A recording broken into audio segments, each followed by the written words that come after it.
The following is a Live the Dream Media production.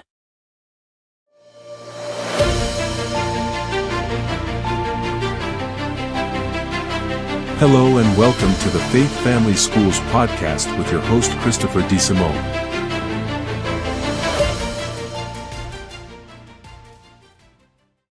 All right, everybody, welcome back to Faith, Family, and Schools, the troublemaking podcast out there that's talking about America's road back. The premise of the podcast is, in the end, when we have elections that might go your way, if you think you go that way, they seem to be temporary speed bumps as America keeps tumbling down the hill. I believe it's probably happened. I was born in 1970, so I think that's right about the target time that we really started rumbling down the hill, and then you go, hey, dude, where's my country, right? Well, I think it's through a degradation of what's been happening in faith family schools, and that's who's, this is the population of the United States we have now based on broken families, broken schools, and sometimes the faith world not doing what they need to do also. And so we're trying to talk big issues here, and we're doing a second episode with my good friend Dr. Bob Branch. And Bob, of course, has been,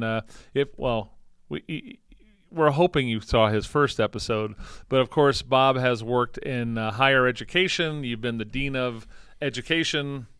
Dean of Education, Dean of Technology, campus president, chair of many different schools. And teaching leadership to education professionals, basically. That is absolutely correct, yeah, at the doctorate level. And he's running for state senate in Arizona, drbobbranch.com. What LD are you in again? LD 25. Okay, and that's like the western part of Phoenix out to Yuma, right? That's western part of Phoenix to California. Okay, that's right. It's true. So it's like 219 miles tip to tip. So. Our first episode that you go back if you haven't seen it yet, Bob, we talked about what did these educational professionals were bringing, because a lot of them were either teachers or principal or vice principals that want to move up in administration and learn leadership skills, and we talked about kind of all those things that in K through 12 need to be fixed. Outside forces, especially coming from the U.S. Department of Education, and then also what parents need to do and what you need to do as citizens to make that K through 12 experience better. Because we talk about educational freedom, which is charter schools, home schools, ESAs, all of these things, but that not every parent's going to take advantage of that. So the ones that are still going to K-12s need to figure out how to make it better. That's absolutely correct. So get involved in your school board and help to make it better. Used to be the most boring thing to run for until 2020 rolled around. Well, and I'll tell you what, though, it may not be the sexiest race in the world, but it's one of the most important because you can actually affect change. So you and I, when I look at the political party, especially the Republican side, they don't really get excited about school board races. Right? It's more sexy to run for other things, Congress or statewide office or things like that. And then once in a while there's a Republican who says, hey, I'm going to run for office. I'm going to run for school board. And they go, yeah, that's cool. Well, maybe we'll help you. Maybe we'll help you. That's right. So the school board race, they're nonpartisan. Yep. But it doesn't mean you can't be a very conservative individual and care about faith, family, and schools. This guy knows how to sweet talk me on my own podcast. That's right.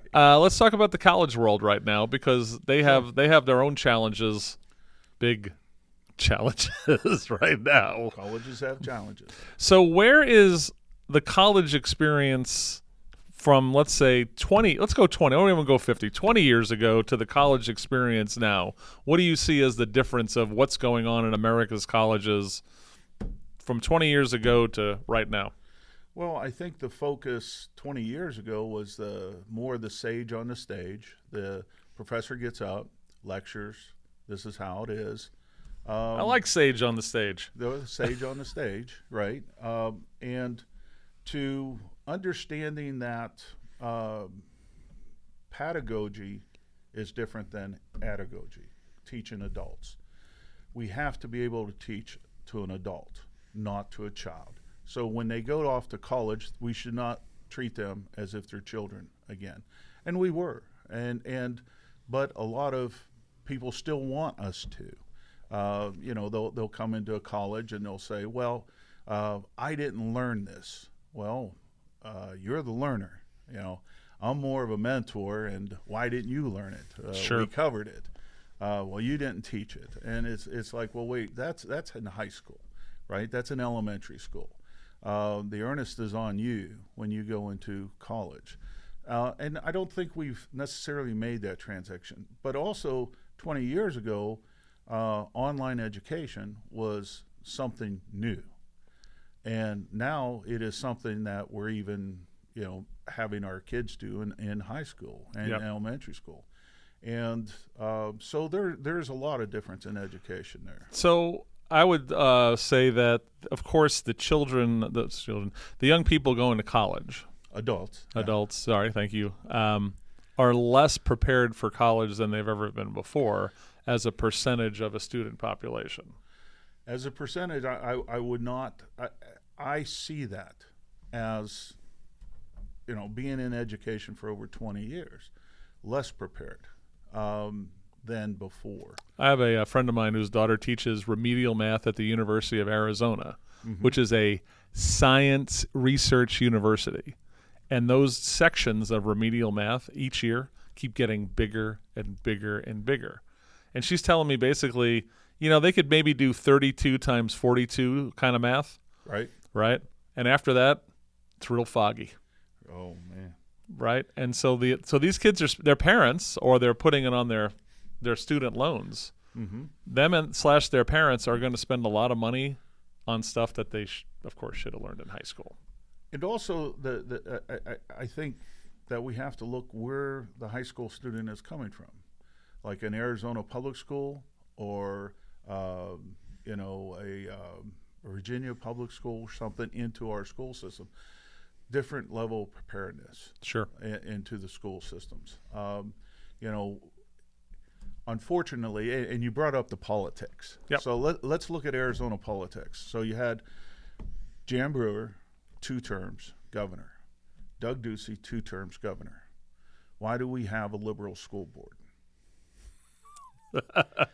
I have no clue why we have a liberal school board. Oh, and the Board of Education. You're talking about the Board of Regents? No, that's college. Yeah, okay. And I understand that. But remember, in 2018, there were 5 Republicans running for superintendent of public instruction, including the incumbent Diane Douglas and a 3-term U.S. congressman. But when Doug Ducey appointed somebody to the Board of Regents, he picked Duvall, his political opponent and a Democrat. Yep. Why? And so when we look at when we look and say, well, if we vote this way, they'll fix Paradise Valley Country Club. That's probably the only thing I can. I'm sorry. Well, sometimes political opponents aren't really opponents, right? Too. They could be friends, and that's unfortunate. But if you look at our the Department of Education for the state of Arizona, why wasn't it filled with very conservative individuals that cared about education? Why? And that's something that boggles the mind. It seems that the superintendent of public instruction, when they get in, there's always a fight at that board because that person, let's say it was Diane Douglas. Diane Douglas? Yeah, that's correct. I was thinking of Ellie Mae. What was her name? It was like Diane Douglas. No, so Diane Douglas, when she was in there, she fought. She fought with the Board of Education. She fought with the governor. But you consistently seen that.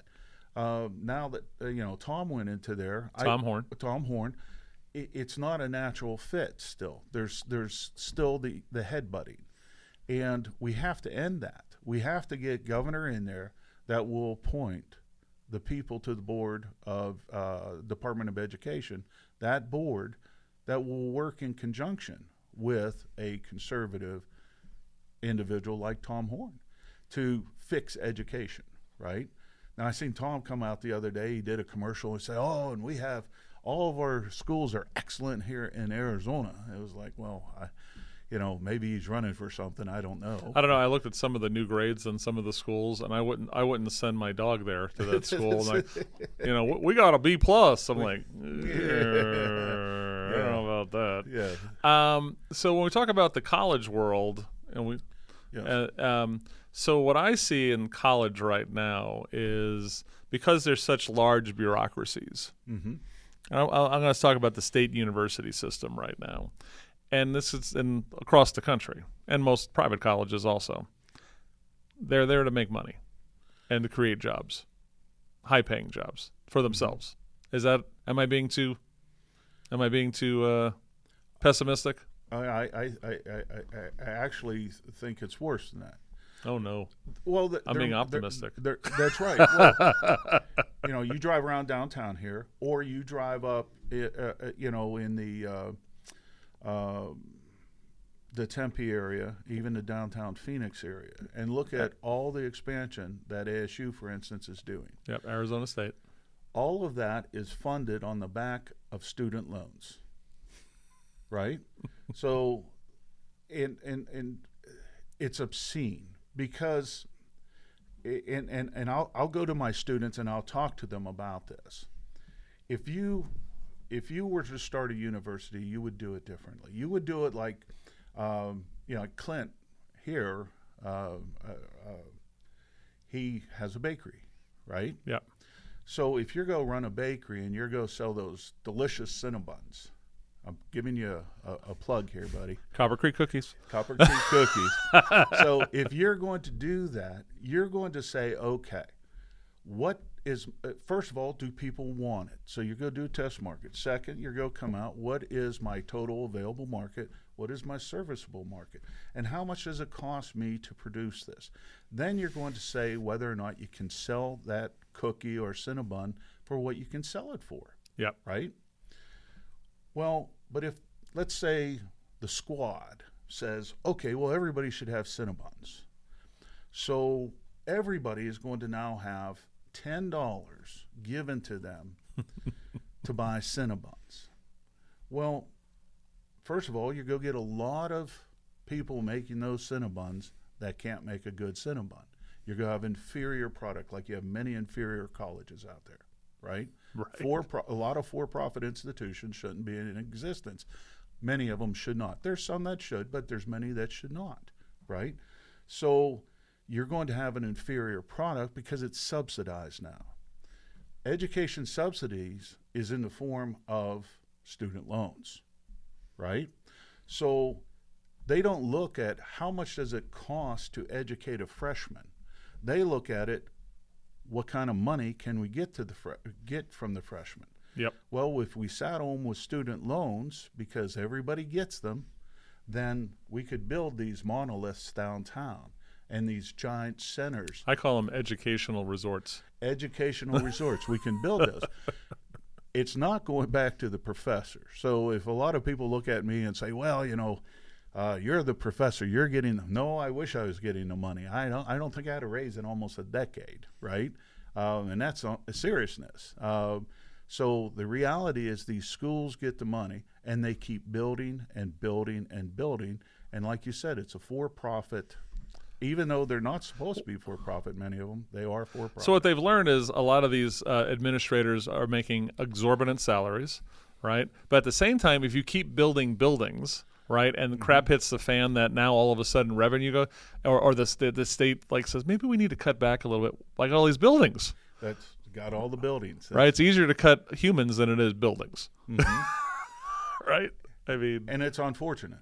It truly is. These educational institutes can be so much better. So I always tell people, watch out when your kid goes to school. There's something called the FAFSA form. Okay, that's right. This is the financial aid, and it sounds pretty as hell, right? And they go, hey, why don't you see if you're available and you can get financial assistance for college? All right. The FAFSA is what the empire is built on, because in all of that small print, you are guaranteeing a loan. Even if you're not taking it in the beginning, but let's say you didn't pay your bill, you left $4,000 on the bill by the time you were supposed to pay it, it magically kicks into a student loan. A student loan. And the government pays ASU or U of A their money, University of Arizona, and everyone's cool. And remember, look at what you can now put on your bill, right? So you can you could basically finance your life for 5 years. Sure. Right? So restaurants that are off campus take your Cat card or Sun Devil card, right? So you can eat at a variety of the best restaurants in the area and put it on your college bill, Put it on there. right? Your lodging, everything, activities, and then, hopefully you got a degree, because we don't know, that's not guaranteed that you're going to finish, Sure. right? And then that you have some sort of degree that's going to work in something that you like to make money to pay off your student loan. Right, I always say the FAFSA I call it the devil paper. And it's one of the only loans that is not forgiven in a bankruptcy. Yep. And, so if you think, well, I'll take this and I'll declare bankruptcy, you still owe it. The only thing is you can die, I guess. Or Joe Biden can illegally forgive them. Well, and so now we're into a different subject. Right? To do that, and I'm of a different mind. The argument that a lot of politicians, it's not fair to the cab driver. It's not fair to this. It's not. There's plenty of cab drivers that have college educations. They chose to drive cabs and stuff, and I don't think it's that. What I actually think it is, it's rewarding people for not succeeding. So if you were not successful in your college career and you did not get your degree, and all of a sudden you got student loans because you decided to go down and party on Friday night instead of studying for your midterms, now we're going to reward you by paying off that student loan. And if you're making $150,000 a year like they were capping, then pay back your loan. Simple. I mean, if you got a job that makes $150,000, pay back the loan, because obviously that loan helped you, because no one's giving you a job for $150 out of your goodness. You've earned that. You got your degree. Well, pay off your loans. Right. I mean, and unfortunately, that is the way it is now. But all of this, the resorts, as you call the educational resorts, are off the back of those student loans. Yep. So it's the federal government giving money through the student to the universities to expand the universities. So I have a friend of mine who lives in a town you and I hang out in once in a while called Yuma, Arizona. And I remember driving around with him. He's lived in Yuma for quite a while. And I noticed that there's no new apartment buildings in Yuma. They all look like they're from 1978. Okay. And I go, what's going on?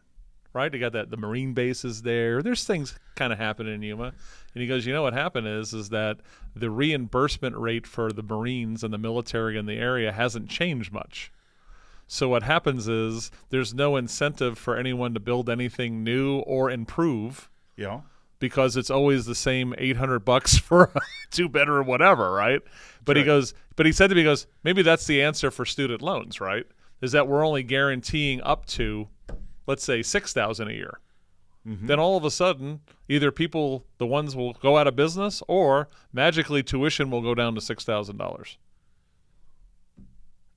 Stop giving student loans. Right.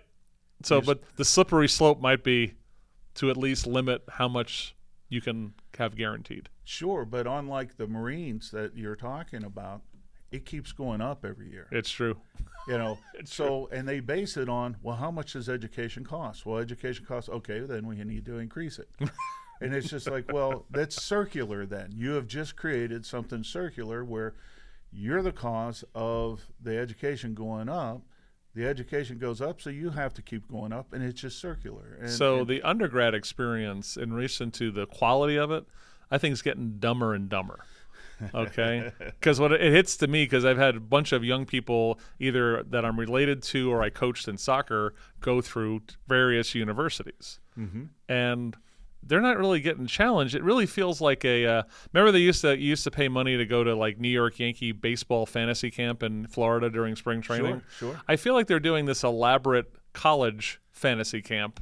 We're giving you the whole thing, the whole experience. Sure. We'll kind of teach you. We're not going to kill you on testing or any that kind of thing. So someone in my life who just graduated a state university in Arizona, she went to Basis Middle School, which is a highly math science charter school in Arizona. That's right. Went to regular high school, K through 12 high school, because Basis started ruining education for her. That's a whole other story. But she said that Basis 8th grade was tougher than all 4 years. She graduated in 3 years. She's a smarty pants. The 3 years she went to State University in Arizona. You hit on something that a lot of the universities now are going to lax assessment. I think a lot of the reason is because the students are used to that in high school and junior high. Yep. Then all of a sudden they're hit with the reality of, wow, I have to produce. Well, why ruin them paying tuition to you by saying we'd like you to be a better student? Exactly. Don't harsh the groove, bro. That's right. That's right. Marijuana's legal, man. Don't harsh the vibe down here. Yeah. But I used to come down to the gem show down here. I enjoy that time of year, and yep. Before it was legalized and everybody was doing it anyhow. I don't think it had any effect legalizing it. It was just there anyhow. So. Well, I think what's happening is I just feel like there's a lot of going through the motions of what's going on in the undergrad experience. And I think, then there's that ideological side of college, right? Of what, so we talk about faith, family, and schools, right? And we talk about from the, maybe 1970 area on, who is taking the positions of authority in these colleges, right? And then who are they hiring to be professors? And it feels, the ideology of college and all those things you hear about on, the news or stories, or read collegefix.com or something. It's kind of real. It's kind of real. When I started teaching, again, going back to the sage on the stage, the student requested you. So, if the student would come in and they would make their schedule out and they'd say, oh, here's Dr. Branch here, or, here's Dr. DeSimone, and and we'll go request these people. Because he has the real title. I just played one. I'll make him one. I played doctor as a child, though. You are now doctor. So, but they requested you. Yep. Based on your knowledge. Somewhere around 2016, 17, and 18, when you started going with all the pronouns and all of the you hurt my feelings, or don't tase me, bro, or whatever it was, there started being a huge disconnect. Now, I believe in a course room you should respect everybody. When we're writing, actually, and I'm teaching doctorate students how to write dissertations, I say completely eliminate all pronouns, because you're citing probably 150, 200 people, authors. First of all, you don't know what their pronouns are, but second of all, it gets confusing. If you start saying they, them, he, or she, it's like, which author are you talking about? So it may be redundant, but say the author's name. Sure. Right? So I've taught them to do that, but now we have more of a litigious, student out there that is, well, you didn't address me by my proper pronoun or whatever, and it's like, wait a second, did you select me to teach you my knowledge on leadership or my knowledge in technology, or why did you select me? I see this more and more. I see the lack of critical thinking when students come in, even at the doctorate level, because again, the teachers that I teach are elementary school teachers, junior high or senior high teachers, and they're taught side-by-side comparisons, but they're not, so comparing one list to another, but not drawing conclusion. So there's no thought process on critical thinking. But that's how they're teaching in school. And, right. And so the teacher brings that over now to my college classes, And actually at Grand Canyon, our very first class and I teach the first class, is how to critically think. Because when you write a dissertation, you have to come up with a question that nobody's ever asked before. Well, how do you do that? By questioning everything in your research. So when you read a research, you got to question, well, who funded that research? Why did they draw that conclusion? Why did they pick this population, right, for instance? And so they have to come in and find a question that has never been questioned before. And I think it's really interesting that you brought AI into this. Right. Do you use any of the Chat GPT stuff? No? I find it fascinating. I absolutely do. I find it fascinating. I'm so old school in my brain. I don't want anything to do with it. Well, but again, know thy enemy, right? Right. So you got to know, because as a teacher, you're starting to get papers that are not written by the students, and you have to know, was that written by ChatGPT, right, or any other? Last year there was a great South Park where Cartman, who hates school, is using ChatGPT for all of his things. He's all of a sudden getting A's, right? Because the teacher's totally oblivious. That's right. Right. That's right.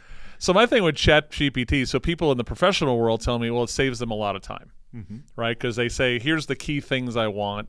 They throw it in, it spits it out. They change it again, they throw it back in, that spits it out. And for me, I guess if you're just doing, a brochure on how to do a sump pump or something, I guess that's fine. But for me, and the way I think ChatGPT is going to do is everything's going to become word margarine. Okay.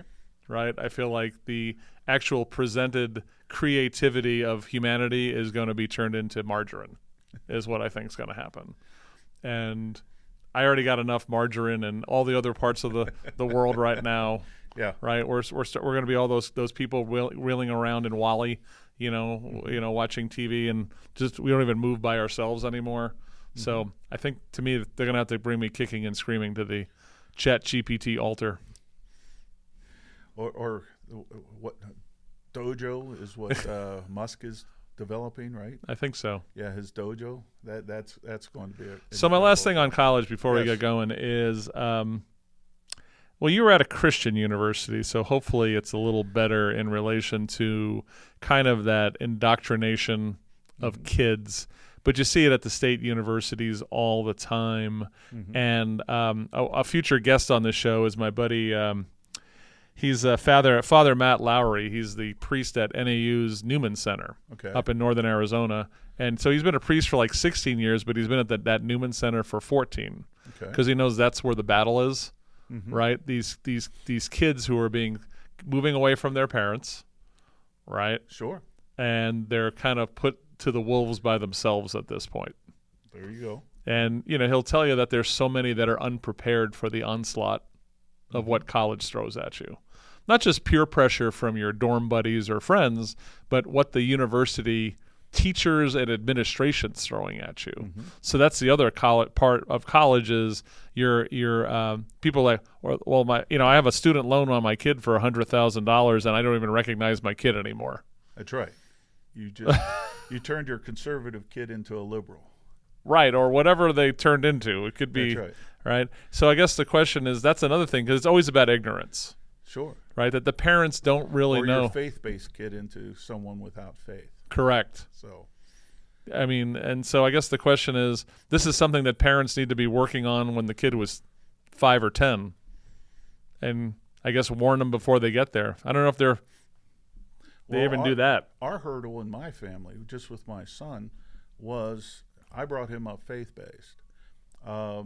When he went off to his first year of college, he had a course, and they were talking about religion, only in a negative aspect, that it doesn't really exist, the Immaculate Conception never happened, Jesus did not rise again, blah, blah, blah. These are all, stories and parables. Your parents are superstitious baboons. Exactly. And I remember, that I had a big argument with that school over that. It is, why go against the teaching that the student already had on this aspect because what you're teaching isn't fact either. My belief is fact to me, and I believe my belief is fact. So why tell me it's wrong? And I had a big, but that was the indoctrination. But my kid was strong enough to come back to me and say, "You know what this goon is trying to teach me?" Right. That was my two kids in college. It's like, this is BS, man. I don't want to be indoctrinated like this. And what you got to do is you have to keep your kid aware that they're going to have to write when they do their stuff. They have to manipulate their own professors through their writing, because that's the only way you're going to survive. Where they think you're giving them what they want. Without giving them totally what they want. It's like the Smothers Brothers in the late '60s, pacifying the people looking at whether or not you were keeping within the lines. But. So let's finish on this will be like a campaign question, because you're running for AZ Senate District 25. Yes. DrBobBranch.com. What if you get into the legislature and Arizona, knock on Formica, keeps the legislative majorities the way they are? When it comes to universities, what can we be doing from a state legislature point? Pretend there's a Republican governor. My mind just went, wait, we got a Democrat as a governor here. Let's just what would be good legislation to come from the Arizona legislature or any legislature out there to maybe fix a little bit of the college situation? Okay, an idea. And just run this by, and this goes back to pacifying the teacher that you were just saying. Your child has to be smart enough to do that. Yeah. So let's pacify the teacher. Make it illegal for any predatory loans that are not excusable through foreclosure. Gotcha. Sounds simple. Sounds nice. It says, hey, you can't have a loan that can't be forgiven if you go to foreclosure. It's like, or bankruptcy, not foreclosure. I apologize. Bankruptcy. So by doing that, what you're doing is whoever is doing that loan is breaking the law. Right. Which is the United States government. So what I see, right, is imagine if we didn't have any government student loans. Mm-hmm. And you actually had to go to a bank. That's right. Right. And they had to bank on you. They're going to say, all right, Bob, how'd you do in high school? Right? Show me your grades. Show me your grades. Right? Because if you're riding a D and you go, hey, Bank of America, could you give me $150,000 to get my sociology degree? Right. They were like, excuse me, sir, why? There's a homeless guy in the bank. Can you get rid of him, please? But he's asking for, you got to go, sir. Goodbye. Yeah. Right? That's right. Imagine if we went back to those days. And those days weren't too far back. Remember, Obama made it under the federal government. It used to be the private banks that did these lending. And now it's the federal government. Now they want to forgive these loans. But if you make it illegal to give a loan, a lending institute to give a loan that cannot be forgiven in a bankruptcy, you're going to clean up a lot of things. And unfortunately, that's not the case anymore. And you said 150,000. I was reflecting. I was talking to some students. They were in a dentist program, and that was $500,000. Sure. And and it's like, well, how are you paying for it? Well, between my parents and student loans. And it's like, well, how much student loans? Well, we'll probably have about $300,000 in loans to pay off. Then you wonder why your teeth cleaning now aren't just a regular teeth cleaning; they're the deep teeth cleaning for $275 instead of the free one every year or 2 times a year. As you're telling me about this possible piece of legislation about predatory, like these loans, right? I'm thinking, who would come out of the woodwork to lobby against that? Because that's always the fascinating part. That's right. Uh-oh. That's who. Randy, one more time. She would come out and lobby against it. Guaranteed. Well, thanks for the time. We'll do it again. Chris, it's been an honor. I appreciate it. I appreciate you. And his name is Dr. Bob Branch, and you can check him out at DrBobBranch.com. He is running for Arizona State Senate LD 25. LD 25. Again, if you want to check out more about me, check out DeSimoneHQ.com, and you can go to tune in and ask for Wake Up Tucson. You can listen to my big mouth every morning if you want to, but check out this podcast at faithfamilyschools.com. America's Road Back. This is why we're having these conversations, because we feel like we got to start educating everyone on how to make all three sections of. We haven't gotten entertainment yet. That's a whole other what's going on there. But everything flows downhill from culture, and culture is going to be informed by faith, family, and schools if we're doing it right. Love it. So he's Dr. Bob Branch. I'm Chris DeSimone. God bless you guys. Have a great week, and we'll see you every Wednesday when episodes drop of Faith, Family, and Schools.